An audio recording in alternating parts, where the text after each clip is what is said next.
نحمده ونصلي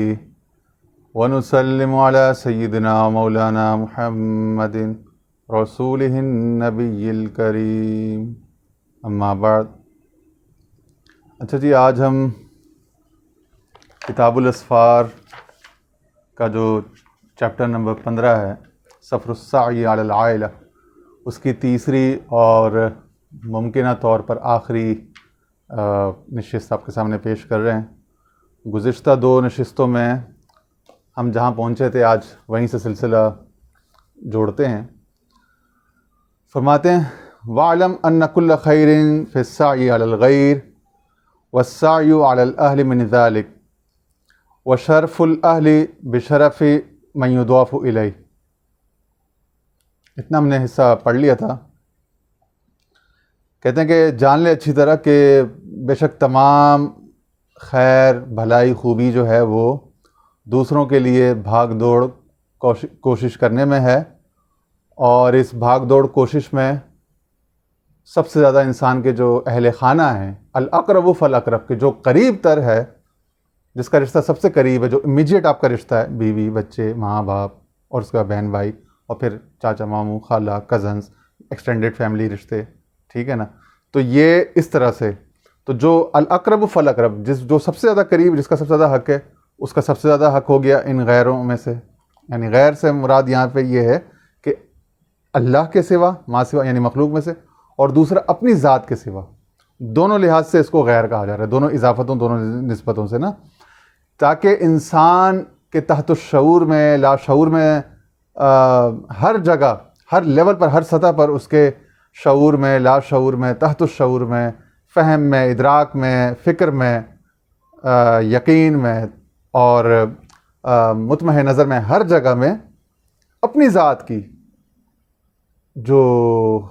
طمع ہے یا خوف ہے، خدشوں کی بنیاد پر جو محبت ہے، اور اپنی ذات کی طرف جو توجہ ہے، وہ ختم ہو جائے، مائنس ہو جائے۔ خود پسندی، خود غرضی، سیلف سینٹرڈنس، سیلف سینٹرک جو اپروچ ہے اس کی بیخ-کنی ہو جائے، جڑ سے اس کا خاتمہ ہو جائے، تاکہ انسان اپنی ذات سے باہر ہی ساری کائنات کو، ساری خلق کو، اور ساری اللہ تعالیٰ کے عرفان کی اور اس کے قرب کی پاسبلٹیز کو اپنے وجود سے باہر میں دیکھنے لگے، کیونکہ اس سے پہلے تو وہ سب کچھ اپنے لیے کر رہا ہوتا ہے نا۔ یہ چیز ہے۔ اب یہ انورڈ جو اس کا جو سفر تھا، اس سے اب آؤٹ ورڈ کی طرف اور حقیقت کی طرف اس کو لے جایا جا رہا ہے، لا الہ الا اللہ کی طرف لے جایا، کہ اب وہ اپنی نفی اور خالق کے اس بات میں، خالق کے اس بات میں، کہاں پہ اس بات؟ اپنے سوا میں باقی اس بات، اپنے وجود کے سوا جو کچھ ہے، اب وہ خالق کا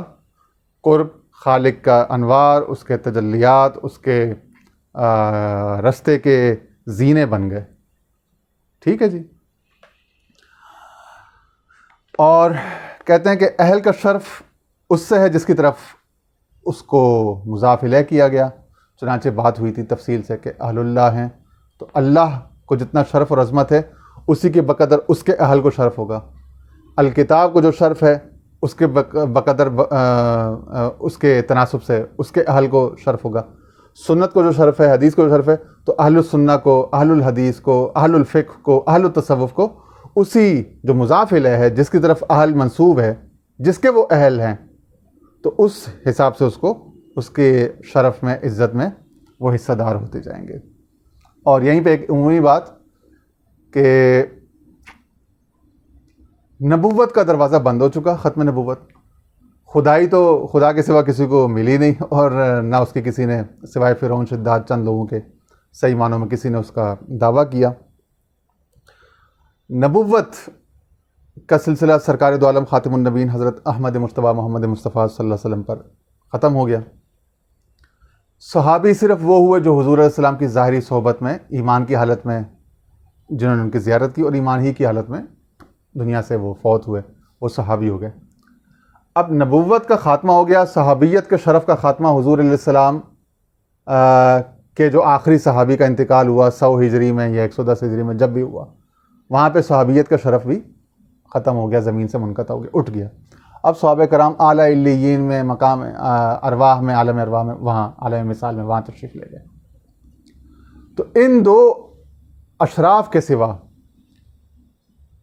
یعنی عزتوں میں ان دو اعزازات کے سوا، اشراف کی دنیا میں ان دو شرفوں کے سوا باقی بہت کچھ، میں سب کچھ کا لفظ اس لیے نہیں کہ کوئی اس میں قابل گرفت شے نہ لے لے، کوئی پکڑ نہ لے اور کوئی اس کا تماشا نہ بنا لے،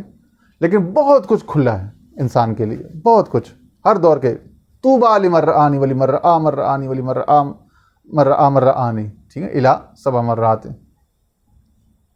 ٹھیک ہے نا. اور پھر آخر دور کے لوگوں کے لیے بھی حضور علیہ السلام کی خوشخبریاں کہ میرے بھائی ہوں گے، وہ چاہیں گے کہ اپنا مال بیوی بچے سب قربان کر کے بھی اگر ان کو میری ایک زیارت مل سکے، ٹھیک ہے نا، ان کے ایمان کو عجب ترین ایمان کہا گیا. تو باقی جتنی ایمان کی، ذوقان کی، عرفان کی، اتقان کی، ایقان کی جتنی نعمتیں ہیں، قرب کی، رضا کی، ولایت کی، معرفت کی، وہ تمام دروازے علم نافع کے، علوم و معرفت کے، علوم لدنیہ کے، کشف، القاء، الہام، وجدان، انعام، اکرام، احسان، تمام دروازے مخلوق پر، امت محمدی علیہ صاحبہ صلاۃ والسلام پر کھلے ہیں.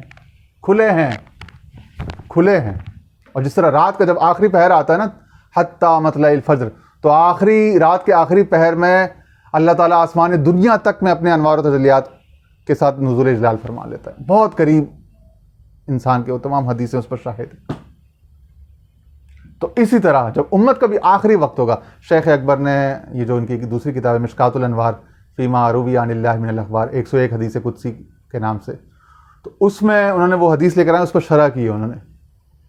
کہتے ہیں جس طرح یہ شب قدر کی جو آخری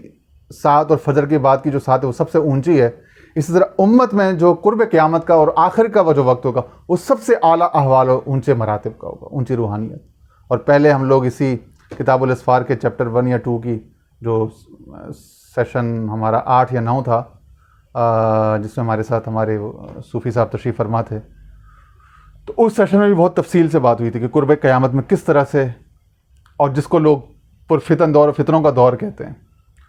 وہ ایک جہت سے ضرور فتنوں کا دور ہے، مگر دوسری جہت سے تو بہت زیادہ انعام و اکرام کا، افضال کا، اکرام کا، اعلام کا، اخبار کا، اخبار کا، اعلام کا دور ہوگا. جیسا کہ حدیثیں بھی ہیں، بھیڑیا کا اعلام، اعلام، دونوں طرح سے، ٹھیک ہے نا. اور دیگر چابک، یہ وہ سب چیزوں کا انسان سے بات کرنا، انسان کے علم میں ترقی، اور اسی طرح ظاہری علم کے ساتھ باطن اور روحانی علم میں ترقی، کشف میں، کرامت میں، روحانیت میں برکتیں، ترقیاں، اضافے، ٹھیک ہے نا. تو وہ تو وقت کے ساتھ ساتھ جس طرح وہ رات بڑھتی ہے اس کے انوار تجلیات بڑھتے جاتے ہیں حتی مطلع الفجر تک، اسی طرح امت کا بھی یہ جو دورانیہ، اس کو اگر آپ ایک رات سے تشبیہ دے دیں اور اس رات کے 3 پہر کر لیں یا 4 پہر کر لیں، تو اس کا جو آخری پہر ہے وہ اس کا اعلیٰ ترین، بلند ترین انوار و تجلیات و عرفان اور کشف و معارف، مشاہدات کے حوالے سے ہوگا، ٹھیک ہے نا. ہاں، وشرف الاہل بشرف من یضاف الیہ، ورد فی الحدیث فی اہل القرآن ان اہل القرآن ہم اہل اللہ وخاصتہ. کہہ رہے ہیں چنانچہ حدیث میں آیا ہے کہ اہل قرآن کے بارے میں سرکار دو عالم صلی اللہ علیہ وسلم نے فرمایا کہ اہل قرآن جو ہیں، قرآن والے، وہ اللہ کے اہل ہیں اور اللہ کے خاص ہیں، ہم اہل اللہ وخاصتہ. فما اعظم اجر من سعی فی حق اللہ الا من اجل الاہلیت فافہم. کہتے ہیں کہ اہل کا شرف اسی سے ہے جس سے اس کو نسبت دی جائے. اہل قرآن کے بارے میں حدیث میں آیا کہ بے شک اہل قرآن اہل اللہ اور اس کے خاص بندے، بس اس کا اجر کتنا عظیم ہوگا جو اللہ کے حق کے لیے بھاگ دوڑ کرے، صرف اس لیے کہ اس کا شمار اہل اللہ میں ہو جائے. فافہم، یہ بات اچھی طرح سمجھ. اب اس میں چاہے وہ حقوق اللہ میں صحیح کر رہا ہو یا حقوق العباد میں، ٹھیک ہے، حق الشریعہ میں صحیح کر رہا ہو، حق الطریقہ میں کر رہا ہو یا حق النفس میں کر رہا ہو. اب ایک جہت سے اس کا اپنا آپ بھی غیر ہے، اور اپنے آپ کو ہٹا دو تو پھر مخلوق ساری غیر ہے، ٹھیک ہے نا. لیکن ان تمام میں جب کاوشیں جب اللہ کے لیے کرے گا، اللہ کے اہل ہونے کی نیت سے، تو اب جو بھی کاوش کرے گا وہ سب دین ہوگا، دینداری ہوگی، ولایت ہوگی، بلکہ اللہ کی اہلیت کا باعث بنے گی. اب تمام کاوش ہے. چنانچہ وہ بخاری شریف میں حدیث ہے نا کہ حضرت عمر رضی اللہ عنہ فرماتے ہیں کہ کسی شخص نے اگر گھوڑا پالا اس نیت سے کہ جب جہاد کا وقت آئے گا تو میں اس پر بیٹھ کے جہاد کروں گا، لشکر اسلام کی مدد کروں گا اور دشمنان اسلام کے خلاف مارکا آرائی نبردازماں رہوں گا. تو اب وہ پورے 10 20 30 سال تک گھوڑے کو لاٹ سے پالتا ہے, اس کو ٹھنڈی ہوا میں ٹھنڈے کمروں میں رکھتا ہے, اس کو اچھی غذائیں کھلاتا ہے, اس کو واک پہ لے کے جاتا ہے, ٹہلاتا ہے, تمام تر محنتیں کرتا ہے, گھوڑے کی لیدیں صاف کرتا ہے. یہ تمام تر چیزیں اس کے جہاد میں شامل ہو جائیں گی. اس طرح اور حدیث پاک ہیں بخاری مسلم کی, ریاض الصالحین کی بھی دوسری تیسری حدیث یہی ہے کہ وہ لوگ جو گھروں میں بیٹھے گئے, کسی مجبوری کی وجہ سے نہ حق میں جہاد میں آ سکے, جنگ نہ تلواریں کٹیں, نہ تلواریں اٹھائیں, نہ جسم کٹوائے, نہ راستے وادیاں لمبی قطع کی, مگر وہ اس شرف میں اس فضیلت میں شامل ہیں, اجر میں, کیونکہ ان کی نیتیں وہی کسی مجبوری کے تحت رک گئے, وہ تمام اس شرف میں فضیلت میں شامل. تو وہ شخص جو کسی موقع پر موجود نہیں ہوتا, نہیں پہنچ پاتا, اپنی گھریلو کمٹمنٹس, فیملی کی مجبوریوں, ذمہ داریوں کے باعث ان کی حفاظت یا ان کی پروویژن ان کے لیے پرووائڈ کرنے کے باعث, یا دیگر اور, جس طرح حضرت اویس کرنی کی مثال ہے کہ اپنی والدہ کی تیمارداری ان کی خدمت کی وجہ سے نہیں سرکار دو عالم صلی اللہ علیہ وسلم کی زیارت کے لیے آ سکے, باوجود تمام شوق, جنون, عشق کے. تو اب جو شخص نہیں پہنچ پاتا وہ نہ پہنچ کر بھی وہ ساری برکتیں لے جاتا ہے, اور بسا اوقات بہت سے لوگ پہنچ کر موقع پر موجود ہو کر بھی برکتیں نہیں لے پاتے, محروم رہ جاتے ہیں. اپنا اپنا نصیب ہے. تو اس پہ کبھی بھی ظاہر پہ قیاس نہیں کرنا چاہیے, ظاہر پر ججمنٹس نہیں دینی چاہیے. سوچ میں گہرائی لانی ہوگی, ہمیں سوچ میں سمجھداری لانی ہوگی, معاملات کو سمجھنا ہوگا, مجبوریوں کو سمجھنا ہوگا, آسانیوں دشواریوں کو, اس سارے مخمسے کو, اس ساری چیز کو سمجھنا ہوگا, پورے فریم میں, پورے پیراڈائم میں چیز کو سمجھنا ہوگا. ایک ظاہری شے کو سنگل آؤٹ کر کے ہم کوئی حکم نہیں لگا سکتے, کوئی رائے نہیں قائم کر سکتے. یہ بہت جلد بازی کی, بہت زیادتی کی بات ہوتی ہے عموماً. ہاں, تو جو غیر نظر آتا ہے, جو دور نظر آتا ہے, وہ غیر نہیں ہے, وہ دور نہیں ہے, وہ باغی نہیں ہے, اور وہ مستعد بڑا محنتی نظر آنے والا محنتی نہیں ہے, وہ کمال دکھانے والا, آگے جانے والا بہت بسا اوقات آگے نہیں ہوتا, وہ پیچھے رہ جانے والا, نہ نظر آنے والا پیچھے نہیں ہوتا. یہ سب ہماری سمجھ کا, سوچ کا, ظاہرداری کا, ظاہر بینی کا قصور ہے. اسی ظاہر بینی کی جو مصیبت ہے اس کو رفع کیا جا رہا ہے. سطح بینی, ظاہر بینی کے مرض سے نکالا جا رہا ہے. مولانا کے ہاں بھی یہ ساری محنت ہے, شیخ اکبر کے ہاں بھی یہی ساری محنت ہے. ہاں, اذا کانت عنایت اللہ باہل البیت النبوی المحمدی ما ذکر اللہ لنا فی کتابہ فی قولہ تعالی الاحزاب انما یرید اللہ لیذھب عنکم الرجس اہل البیت ویطہرکم تطہیرا. ٹھیک ہے, کہتے ہیں چنانچہ اہل بیت نبوی المحمدی صلی اللہ علیہ وسلم, یعنی حضور سرکار دو عالم صلی اللہ علیہ وسلم کے جو اہل بیت ہیں, گھر والے ہیں, ازواج, صاحبزادیاں, نواسے, داماد, اصہار وغیرہ, یہ تمام, ان کے بارے میں اللہ تعالیٰ نے ان کے ساتھ جو خصوصی عنایت فرمائی, ان کے بارے میں کیا فرمایا اپنے کتاب میں, اپنے قرآن میں,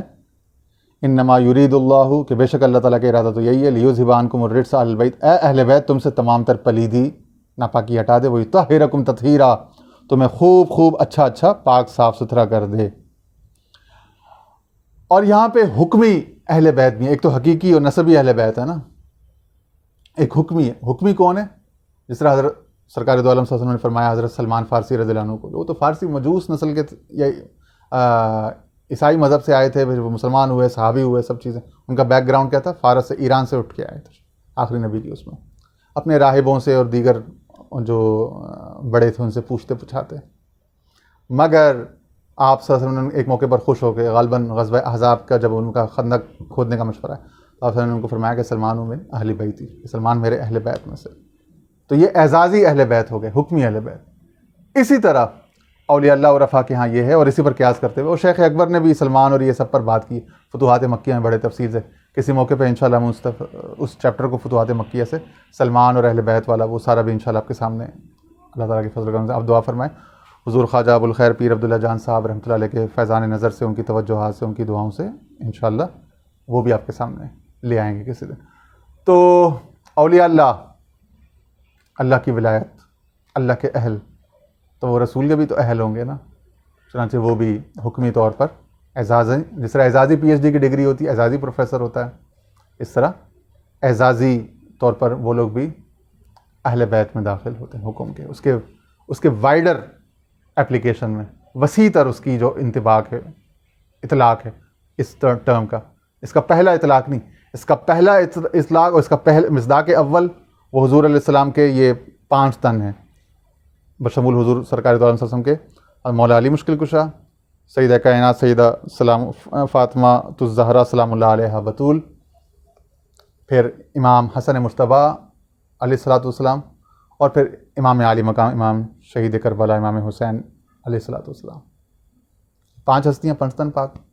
اصحاب الکساء اور اہل بیت کا پہلا اطلاق۔ پھر دوسرے اطلاق میں آپ کی دیگر ازواج اور دیگر آپ کے قریبی رشتہ دار، اور پھر اس کے تیسرے اطلاق میں پھر آپ کے متبعین، اہل الاتباع، اولیاء اور وہ تمام، ٹھیک ہے نا، جو اس کا پھر عمومی دائرہ اور بڑا اطلاق ہے، وسیع تر اطلاق۔ کہہ رہے ہیں چنانچہ ایک نحو کی اور ایک وہ لغت عربی کے قرآن دانی کے ماہر فرا ہیں،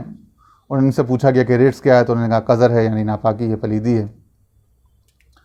فَإِذَا كَانَ اللَّهُ مَعَ أَهْلِ الْبَيْتِ النُّبُوَّةِ يُرِيدُ ذِهَابَ الرِّجْسِ وَحُصُولَ التَّطْهِيرِ فَمَا ظَنُّكَ بِأَهْلِ الْقُرْآنِ الَّذِينَ هُمْ أَهْلُهُ وَخَاصَّتُهُ۔ کہہ رہے ہیں اگر صرف حضور علیہ السلام سے قرابت کا اور ایک رشتہ جڑ جائے، زوجیت کا یا اس طرح کا، تو اس سے اللہ تعالیٰ گندگی ساری دور کر دیتا ہے اور پاکیزگی کا حصول چاہتا ہے ان کے حق میں، تو پھر ان کے بارے میں کیا خیال ہے جو اللہ کے اہل اور اللہ کے خاص ہیں؟ ہم اہل اللہ و خاصۃ، ہم اہل القرآن، ٹھیک ہے؟ ہاں، الحمدللہ الذی جعلنا منہم، کہ شکر اللہ کا، الحمدللہ شیخ فرماتے ہیں کہ اللہ تعالیٰ نے ہمیں بھی ان میں سے بنایا ہے۔ اور یہ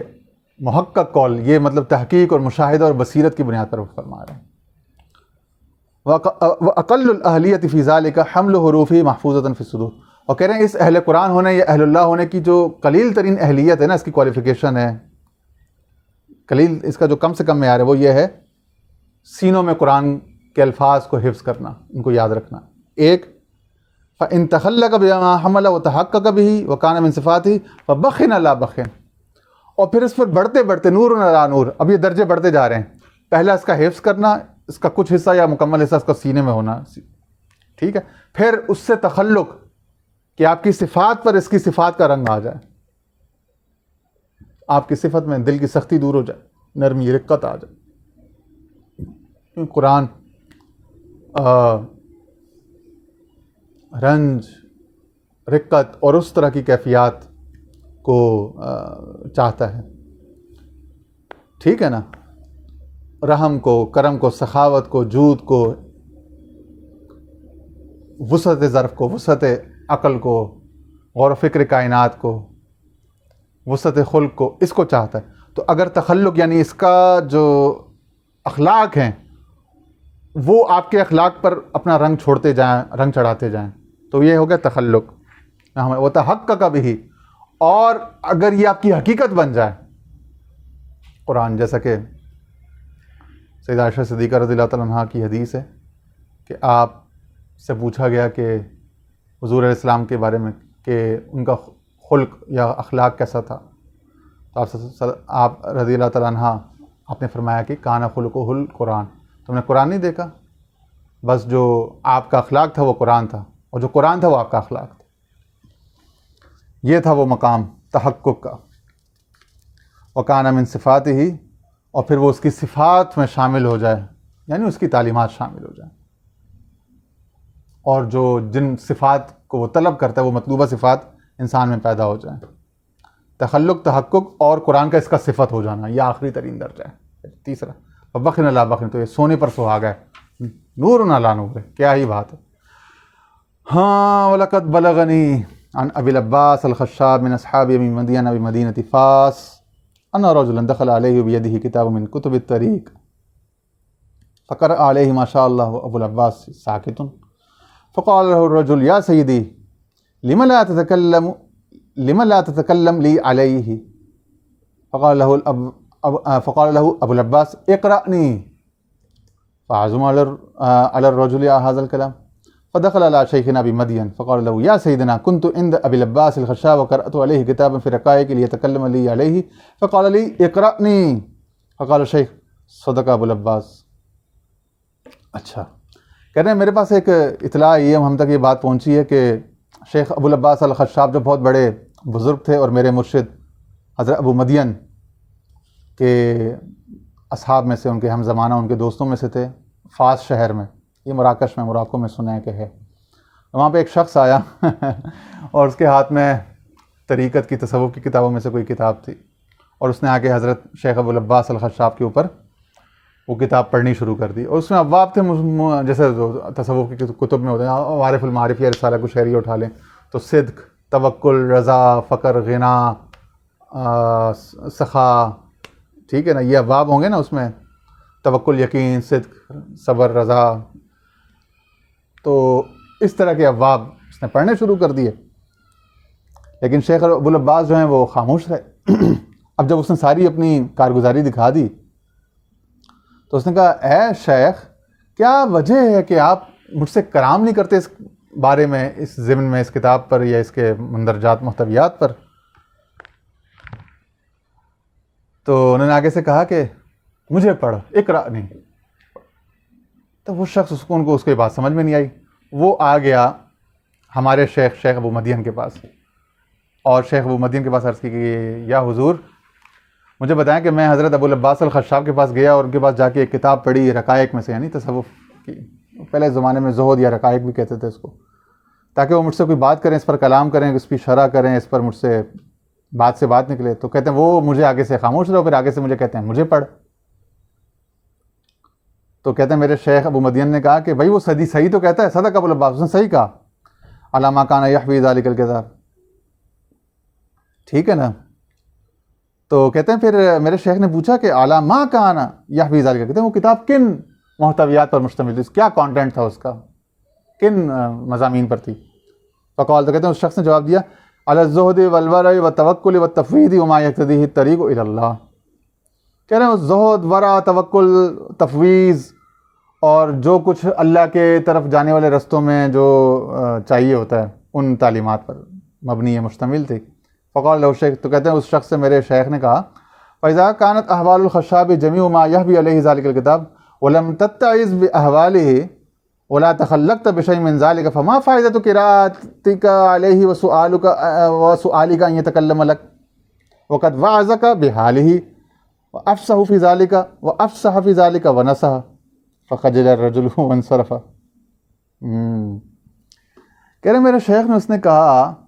کہ بھائی یہ زہد، توکل، ورع اور یقین اور صبر، رضا اور یہ جتنی باتیں تو نے کہیں، کہہ رہے ہیں یہ سب تو شیخ ابو العباس الخشاب کے احوال میں تھیں، اس کے حال میں تھیں، اس کے عمل میں تھیں، یہ سب تو اس کا حال تھا، وہ چلتا پھرتا صبر، توکل، یقین، رضا، فقر، غنا تھا. تو جب تو نے اس کے اندر یہ سب چیزیں نہیں پائیں، انسان، جیتے جاگتے انسان کی جب یہ سب چیزیں تو اس کے اندر نہیں دیکھ سکا، تو کتاب میں کیا دیکھتا ہے؟ ان کے لفظوں کی لفظی تفصیلات کو، علمی تفصیلات کو طے کرتا رہتا ہے.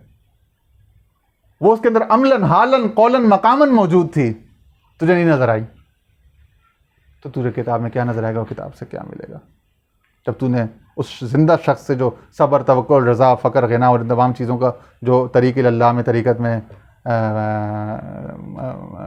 لازمی ہے، یہ جب سے سب اس کے احوال میں موجود تھیں اور تو نے نصیحت نہ پکڑی اور نہ ہی ان احوال سے تو نے خود کو متخلق کیا، تو کیا فائدہ کہ تو ان سے کتاب پڑھے، ان کے سامنے کتاب پڑھے، ان سے کہے کہ بھائی اس پر بات کریں، کیا بات کریں گے؟ کیا تو کہتے ہیں انہوں نے تجھے اپنے حال سے تلقین کر دی. وَقَدْ وَعَظَكَ بِحَالِهِ، اس نے کہا مجھے پڑھ لو، کتاب کو کیا پڑھ دو، مجھے پڑھ لو، دیکھو سب چیزیں اللہ کے فضل و کرم سے، اللہ کی رحمت سے یہاں موجود ہیں. ان سب کے صفات کے رنگ اس پر چڑھے ہوئے تھے. وہ جو پیچھے بات ہوئی نا تخلق، تحقق، تو وہ متخلق تھے، متحقق تھے، اور یہ سب ان کی صفات میں تھا. تو سمجھا رہے ہیں جس طرح یہ تصوف کی کتاب، اب یہ اس ماڈل سے، اس مثال سے، تمثیل سے سمجھا رہے ہیں کہ اسی طرح بعض پر کتاب اللہ کا رنگ چڑھا ہوتا ہے، کتاب اللہ کے اخلاق سے وہ متخلق ہوتا ہے، کتاب اللہ کے حقائق سے وہ متحقق ہوتا ہے، محقق صوفی یا محقق صوفی. اور اسی طرح کتاب اللہ پھر اس کی صفات کے اوپر اپنا پورا رنگ چڑھا کے اس کی صفت ہی الگ کر دیتے ہیں. تو کہتے ہیں وہ افصح فی ذالک و نصح، تو اس نے تجھے بہترین طریقے سے بات سمجھائی اور بہترین طریقے پر نصیحت کی. فخجل الرجل وانصرف، وہ شخص شرمندہ ہو گیا اور چلا گیا. اخبرنی بہذا الحکایہ عن الحجاج عبداللہ المروری بشبیل، آپ کا یہ قصہ کہتے ہیں مجھے الحاج عبداللہ المروری جو ان کے دوستوں نے نشبیلیہ میں ایک محفل میں سنایا تھا. فانظر یا ولی الی حسن طریقتہم ما اعجبها ما اعجبها ما احسنها ما اکملها جعلنا اللہ منہم والحقنا بہم انہ ولی ذلک والقادر علیہ. آخر میں شیخ فرماتے ہیں اے دوست، فانظر یا ولی، اے میرے دوست. یہ خطاب شیخ اکبر سے وہاں سے جو 700-800 سال پہلے ہوا تھا، آج اس کیمرے کے تھرو اس نصر قرآن اکیڈمی آواز دوست حضرت خواجہ ابوالخیر پیر عبداللہ جان صاحب کی خصوصی شفقتوں، تربیتوں، رحمتوں، فیوزات، فیضان کرم، فیضان نظر کے نتیجے میں دربار عالیہ مرشد آباد شریف آستانہ خیریہ اسلام آباد اور دربار عالیہ مرشد آباد شریف پشاور کے فیضان سے الحمدللہ آج آپ تک یہ بشارت اور یہ دوستی کی خوشخبری شیخ اکبر کی وہ 700-800 سال پرانی لکھی ہوئی آج پہنچ رہی ہے. تو آپ سب اس خطاب کے مخاطب ہیں اور آپ سب اس بشارت میں اور اس دوستی میں، اس ولایت میں، شیخ اکبر کی دوستی میں، قربت میں شامل ہیں. اگر آپ یہ سن رہے ہیں شوق سے، محبت سے، تو آپ شامل ہیں.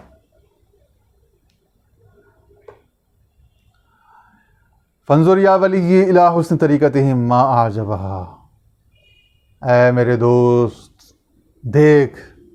کتنا پیارا طریقہ ہے ان لوگوں کا، اللہ والوں کا. یہ طریقت کتنی خوبصورت ہے، یا یوں معنی لے لیں، اور کتنی عجیب ہے، کتنی ونڈرفل ہے، کتنی امیزنگ ہے. جعلنا اللہ منہم والحقنا بہم، اللہ تعالیٰ ہمیں ان میں سے بنا دے اور ان کے ساتھ ملا دے، ان میں سے بنا بھی دے اور ان کے ساتھ ملحق بھی کر دے. انہ ولی ذلک والقادر علیہ، بے شک وہ اس پر قادر بھی ہے اور یہ اس کے لیے پسندیدہ بھی ہے، آسان بھی ہے. اس دعا پر اختتام کرتے ہیں. اللہ تعالیٰ ہمارے احوال پر نظر رحمت فرمائے. وآخر دعوانا ان الحمد للہ رب العالمین.